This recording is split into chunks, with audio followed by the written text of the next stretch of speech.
지금부터 2020년 9월 2일 수요일 온라인 예배를 드리겠습니다. 다 함께 사도신경으로 신앙 고백드립니다.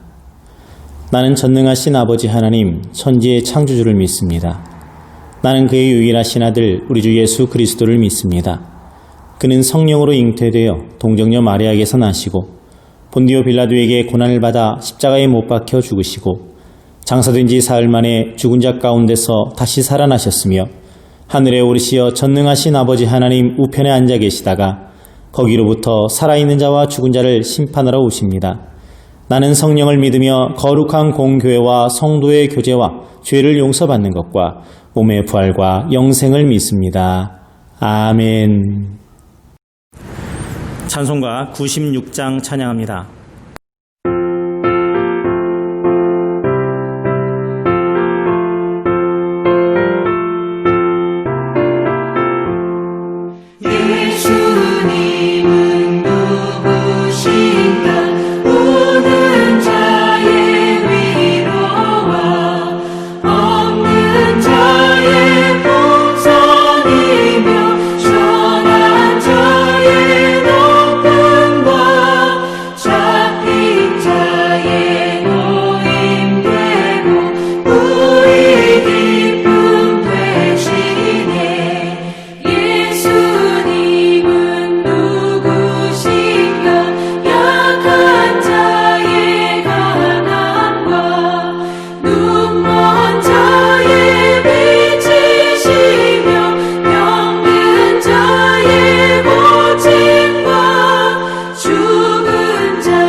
오늘 말씀은 신약성경 디모데후서 3장 16절에서 17절입니다.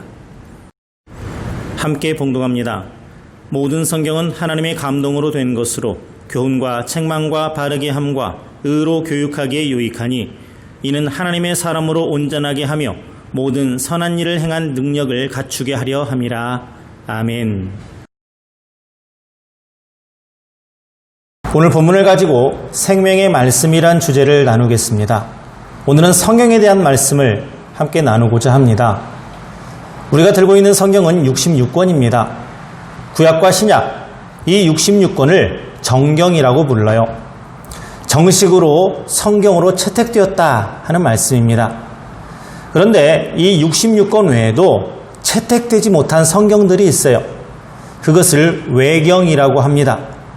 천주교에서는 천주교인들이 보는 그 성경에는 이 외경이 몇 권 들어가 있습니다.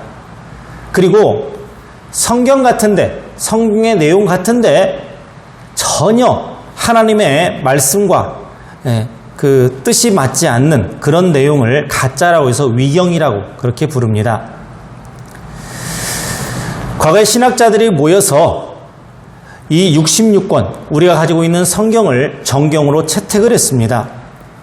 사람들이 66권을 선택을 했어요. 그러다 보니까 중세 로마 카톨릭은 교황과 또 공의회라고 하는 곳의 결정이 성경 위에 있었습니다. 교회의 결정을 성경 말씀보다 더 중요시한 거예요. 그래서 교황의 말이 하나님의 말씀보다 더 권위가 있던 시절이었습니다. 왜 그럴까요? 앞에서 말씀드린 대로 성경도 교회의 공의회에 의해서 정경으로 채택되었기 때문에 그 이유가 분명해진 것입니다. 하나님께서 이게 내가 준 성경이니까 읽어라 이렇게 하신 것이 아니라 수많은 그런 성경들을 모으고 추려서 66권을 정했다는 거예요. 그래서 교회의 결정, 즉 공의회와 교황의 선언이 성경보다 더 큰 권위와 효력을 가지게 되었습니다. 하지만 인간의 말과 생각은 변하기 마련이지요. 자신의 유익에 따라 말을 하기도 하고 달리 해석하기도 하고 또 가려서 말을 하기도 합니다. 상황에 따라서 다르게 해요. 인간은 자신의 마음이 끌리는 쪽으로 말을 하기가 쉽습니다. 자기에게 유리한 쪽으로 말을 하게 되는 것입니다. 이처럼 종교개혁 당시 로마 카톨릭도 자신들에게 유리한 말만 했습니다. 자신들의 부패한 행동을 정당화시켰어요. 그렇기 때문에 우리는 인간의 말을 기준으로 삼을 수가 없습니다. 인간의 말은 절대 진리가 아니죠. 세월이 흘러감에 따라 변하고 자신의 유익에 따라 말을 바꾸기 때문입니다. 이러한 상황 속에서 종교개혁자들 중에 이 신학자들은 오직 성경을 외쳤습니다.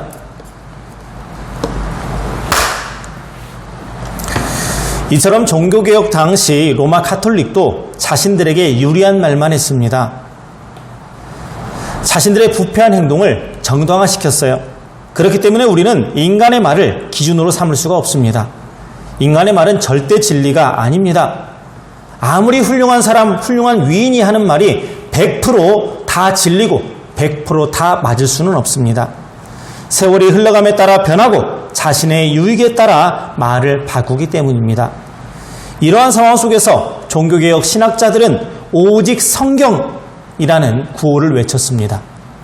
인간의 말이 기준이 될 수 없다는 거죠. 수많은 기록들 중에 구약 39권, 신약 27권을 정경으로 선택한 것은 사람이지만 하지만 그것을 정경으로 택하게 하신 것은 성령님의 역사입니다. 정경을 영어로 캐논이라고 합니다. 이것은 줄을 칠 때 그리고 길을 질 때 쓰는 자라고 하는 뜻입니다. 성경만이 우리의 잣대가 될 수가 있어요. 성경만이 우리의 기준이고 척도가 될 수 있습니다. 다른 인간의 말이나 사상은 변하는 거죠. 사람에게 있어서 절대적인 진리란 없는 것입니다. 그래서 인간들이 역사 동안 만들어낸 수많은 그런 여러 가지 말들 주장을 다 무슨 론 또는 뭐뭐 설, 론이나 설로 하는 것이 하나의 의견이라는 것이죠. 또 다른 의견, 또 다른 론, 또 다른 설이 나올 수가 있다는 겁니다. 진리가 아닐 수도 있다 하는 가정하에 그렇게 부르는 겁니다. 오직 하나님의 말씀인 성경만이 절대 진리고 우리의 기준이 될 수가 있습니다. 이러한 성경에 대해서 우리가 알아야 될 것은 다음과 같습니다. 첫째로 성경은 사실을 기록한 책이라는 거예요. 성경은 허구가 아닙니다. 소설이 아니에요. 지어낸 이야기가 아닙니다. 성경은 창세기부터 요한계시록에 이르기까지 사실이고 실제적인 이야기입니다. 이것을 믿어야 됩니다. 이것을 우리는 수긍해야 됩니다. 이것이 성경을 대하는 우리의 첫 번째 자세의 시작이에요. 누가복음 1장 1절에서 4절에는 이렇게 말씀하고 있습니다. 우리 중에 이루어진 사실에 대하여 처음부터 말씀의 목격자 되고 일꾼된 자들에 전하여 준 그대로 내력을 저술하려고 붓을 든 사람이 많은지라 그 모든 일을 근원부터 자세히 미루어 살핀 나도 데오빌로 각하에게 차례대로 써보내는 것이 좋은 줄 알았노니 이는 각하로 그 배운 바의 확실함을 알게 하려 함이로라. 성경은 지어낸 이야기가 아닙니다. 사실이에요. 많은 목격자가 있는 사실입니다. 또 성경은 하나님의 말씀입니다. 하나님이 저자가 되시고 하나님이 하신 말씀이에요. 사도 바울은 디모데후서 3장 16절에서 모든 성경은 하나님의 감동으로 되었다 하고 말하고 있습니다. 근데 사실 성경은 실제적으로 사람이 썼거든요. 성경은 1600여 년 동안 40명의 저자에 의해서 기록된 책입니다. 하지만 사람이 쓰기는 했지만 그 저자는 하나님이십니다. 인간들이 자신의 생각을 기록한 것이 아니라 하나님의 감동을 받아서 하나님의 뜻과 생각과 말씀을 썼기 때문이에요. 이것을 신학적인 용어로 유기적 영감론이라고 합니다. 한 글자 한 글자 하나님이 불러주신 것이 아니라 하나님께서 성경의 기록자들의 그 개개인의 개성, 그들의 교육 정도, 당시의 문화적 관습 등 그들의 고유한 인격을 그대로 인정하시고 유지시키면서도 하나님의 뜻에 위배됨이 없도록 성경 기록 과정에서 인간 기록자들에게 유기적으로 개입하고 간섭하셨다는 것입니다. 따라서 인간이 쓰기는 썼지만 성경의 본 저자는 하나님이시고 인간이 로봇처럼 기계적으로 받아 적은 것이 아니라 하나님과의 유기적인 관계 속에서 성경을 기술했다 하는 것입니다. 또한 성경은 모든 부분, 그 모두가 다 완전히 하나님의 영감으로 되어 있습니다. 어느 부분은 하나님의 감동으로 되고 어느 부분은 인간의 말이나 생각으로 기록된 것이 아니라 성경 전체가 하나님의 감동에 의해서 쓰여졌다는 거예요. 이것을 완전 영감론이라고 또 그렇게 부릅니다. 따라서 성경은 하나님과 인간의 유기적인 관계 속에서 쓰여졌고 그 전체가 다 하나님의 말씀이에요.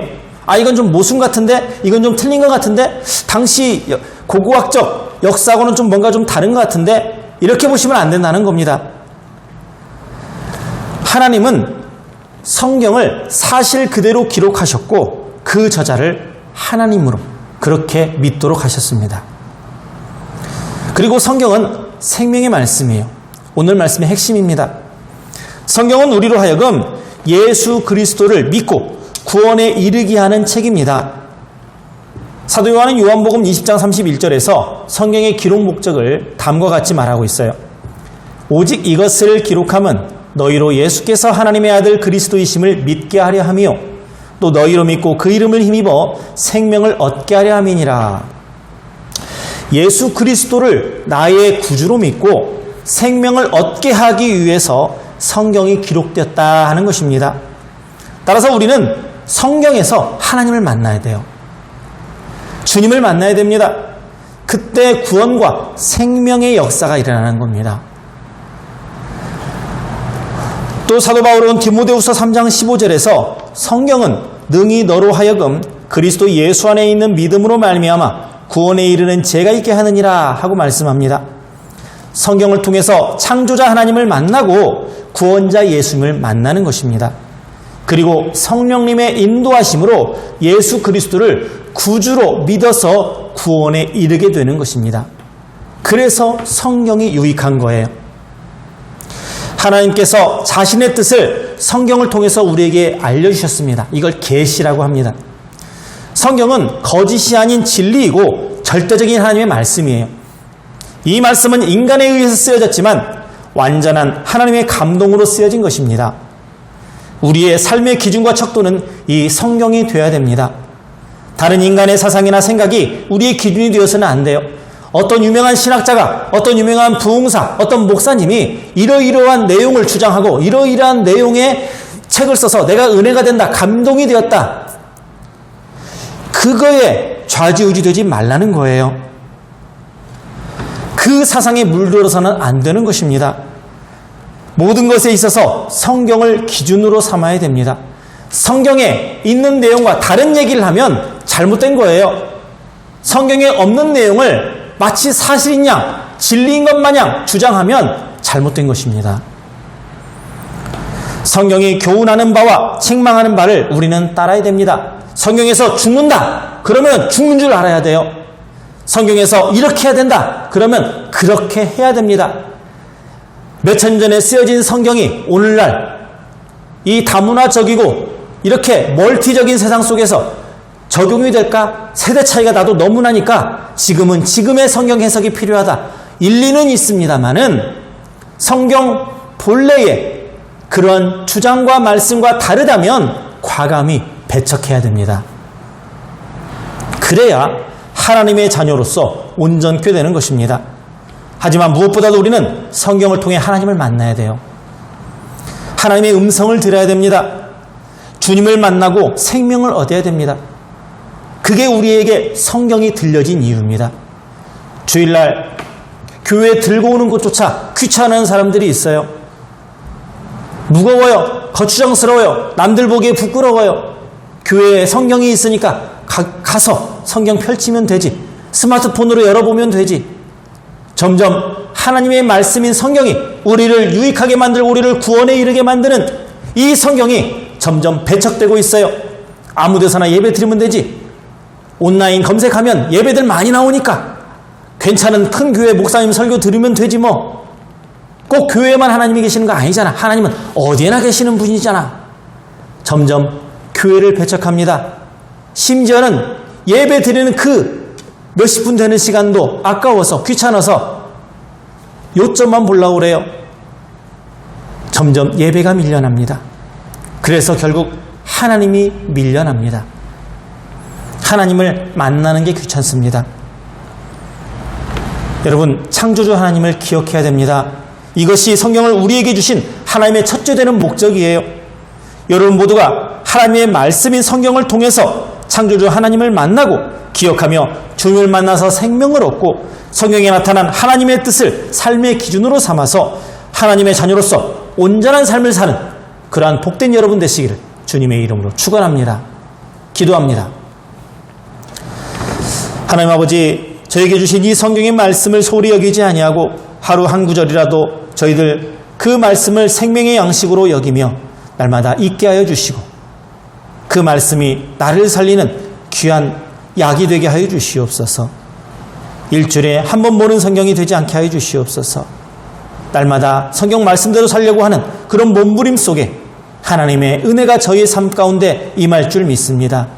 주여, 말씀을 대할 때마다 저희들에게 하나님의 음성이 들려지게 하여 주시옵시고 치유의 역사가 일어나게 하여 주시옵시고 문제 해결의 열쇠를 발견하게 하여 주시옵소서. 예수님의 이름으로 기도합니다. 아멘. 찬송가 200장 찬양합니다.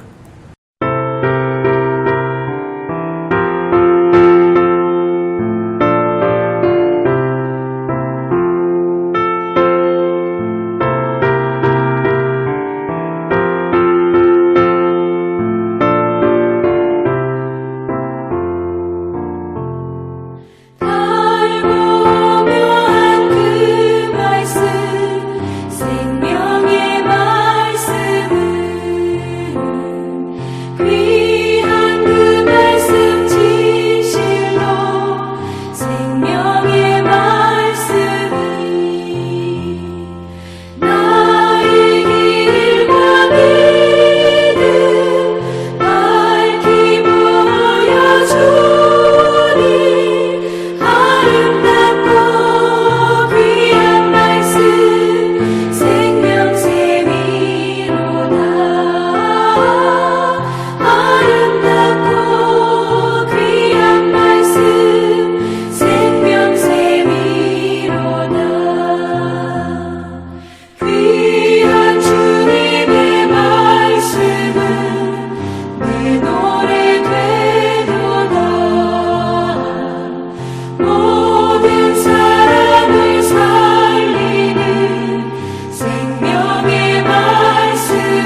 주님께서 가르쳐주신 기도로 예배를 마칩니다.